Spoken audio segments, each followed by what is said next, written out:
Hi friends, this is Sheryl from Tutoring with Sheryl and Tech Coach for Tutors at TechTutorInnovate.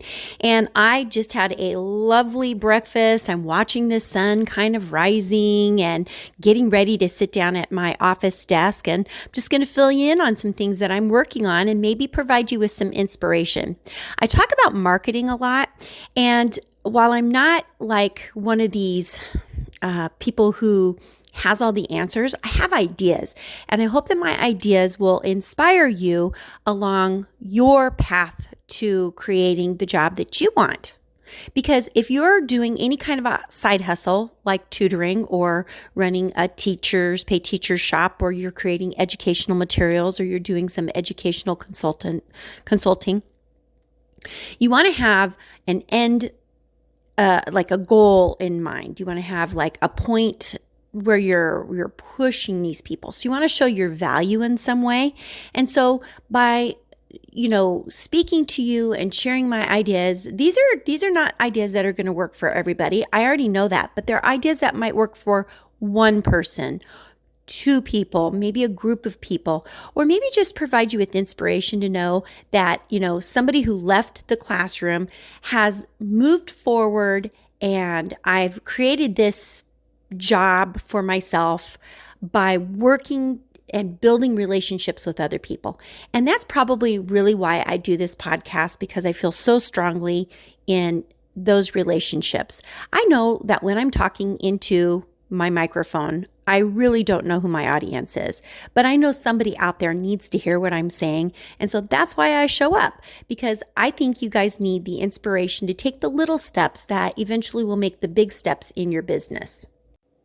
So as I grab my warm cup of coffee with my coconut aminos in it, and I'm heading to my office, let's go through what I'm going to be working on today to potentially inspire you to do something similar. Well, looking at my desk, I can tell you the projects that I'm already working on.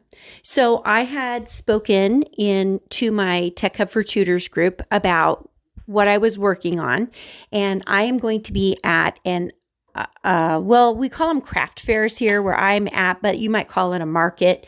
And so I've been making some really awesome educational supplies for teachers and for homeschoolers and for parents who want to kind of boost their child's abilities in specific areas. And actually last night I was working on a math one where they could just learn how to count money. And I had made this resource for a couple of children that I had was helping with their homeschooling. And that was 2 years ago. And I took this over, and it really helped them understand how to count money. And so this simply talks about counting money. But then I have another resource, and I should probably pull that one out too. I have a counting back money, or making change, which I think is one of those skills that it's a hard one to teach, because it's very kind of abstract for kids. They're counting back up to a value. And so maybe I'll pull that one out. But the one that I have already created and laminated all the pieces, and last night I cut them out, was simply just understanding the value of money, counting ones, fives, tens, 20s up to $100, and then counting different money amounts so that they could at least count up. The other one that I have almost finished is I've made 4 packets of a short vowel CVC word game, and my poppets are on order, so hopefully they get here on time. I should probably look to see where they're at. So I just ordered 4 of them because they're quite expensive, the little poppets themselves. But then I made word cards that were all consonant, vowel, consonant, so they were the short letter sound in the middle of the word, and I've laminated those, and I need to cut those out. And then I gave suggestions for different ways that parents could use them.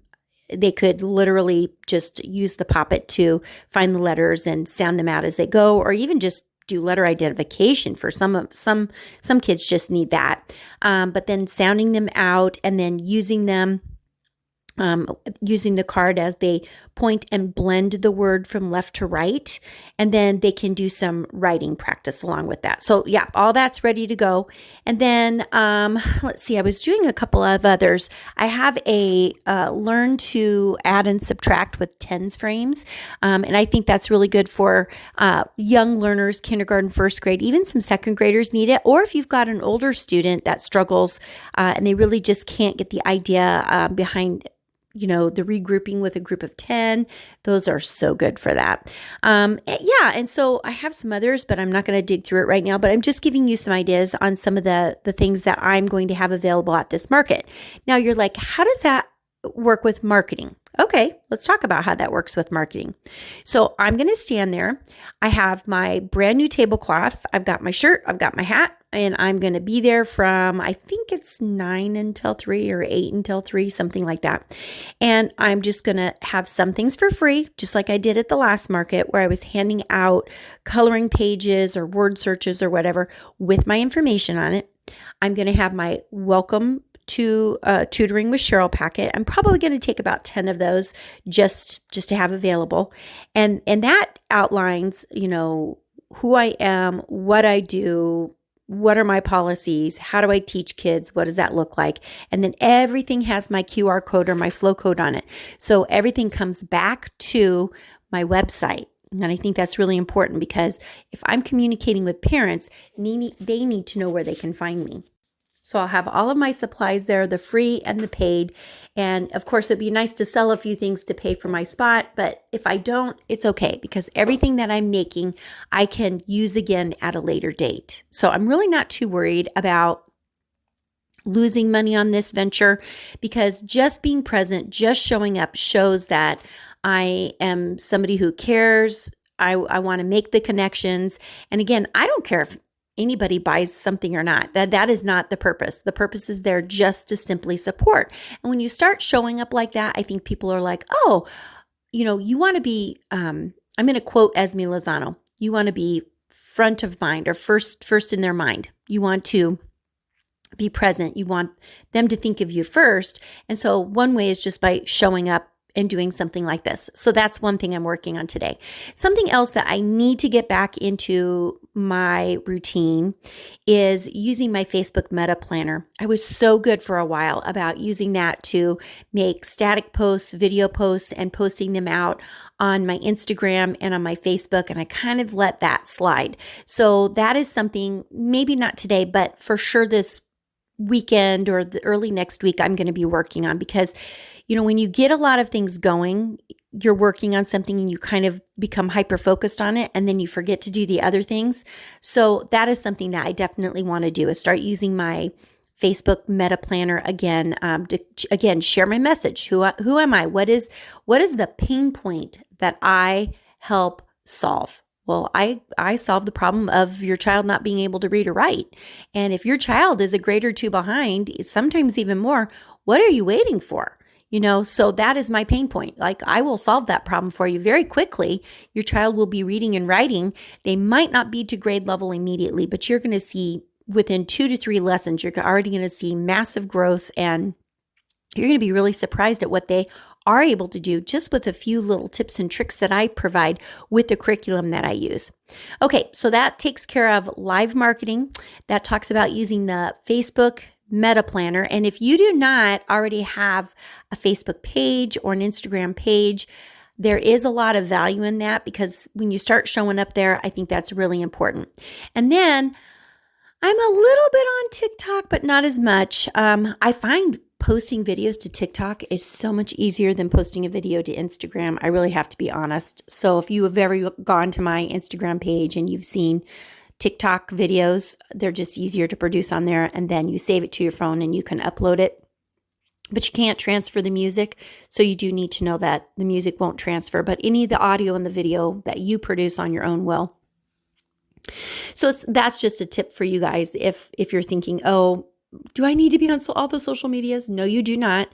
But I am working on my emails. Okay. And that is something else that I want to work on. Now, that is a whole nother thing in itself.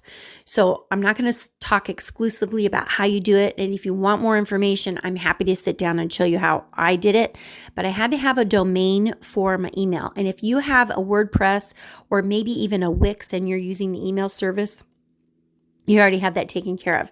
But I didn't, because I got rid of my WordPress. It was more than what I wanted to handle. And while I enjoyed the blogging, it wasn't my favorite thing to do. So my website actually was midwesttutor.com. It's still up and running until January of 2024, and then it will come down after that. But I don't pay it any attention because I send everybody back to my TutorBird website.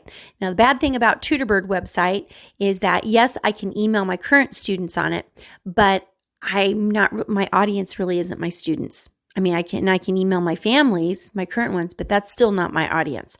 My audience is parents who are interested in tutoring and tutors that are interested in learning how to take their tutoring business and, move it forward, specifically moving from in-person tutoring to online tutoring. And I just like to share my marketing things because I want to give you inspiration. So one of the things that I do is I create forms and I share them, and I try to add those to my videos that are on YouTube. But then I have to bring people to my YouTube videos. So when I make a YouTube video, then I have to share it with other people. So putting it out there on my Spotify podcast, then it's linked to my Tutoring with Sheryl website, or taking the audio like I'm talking right now. This is actually going to go onto my TechTutorInnovate YouTube page, because I'm speaking specifically to tutors here. And then I have to share that out. So I share it out through my Facebook page. Well, if I don't have a lot of people on my Facebook page, that's a problem. So putting things into stories and into reels, things that are going to show up in people's feeds, and not just relying on static posts, is really important. So I got a little bit lost there, but collecting an email is what's really important. So you want to have a form or something that people are saying yes to get onto your weekly newsletter, your monthly newsletter, however you're going to send it out. I was just going to do just general broadcasts, but since I have forms for parents and I have forms for students, for tutors, I said the wrong word there. I typically will just send out a broadcast and not just broadcast it to my feed. So that makes it a little bit tricky on what am I going to put on a broadcast that will work for everybody. So when I do a broadcast that I send out to everybody, I try to talk to both audiences, the parents and the tutors, at the same time. And so really, probably a really good one that I could be talking about right now is back to school and your routines. So if you get something from me about back to school and routines, it was from me. So make sure that you share it with somebody, because I go to a lot of work to research and find facts and information that I think will help both parents and children. Okay, well, I'm going to wrap it up because clearly I've got things to do. And as usual, I want to wish you much success with your business. It is hard to be an entrepreneur. It can be somewhat lonely because you're doing this on your own, but it doesn't have to be lonely. So make sure that you find your tribe, make sure that you find your group, make sure that you find your friends, make sure you find your other entrepreneurs, and it will make it a lot easier. So you guys make it a great day. And as usual, keep the learning going.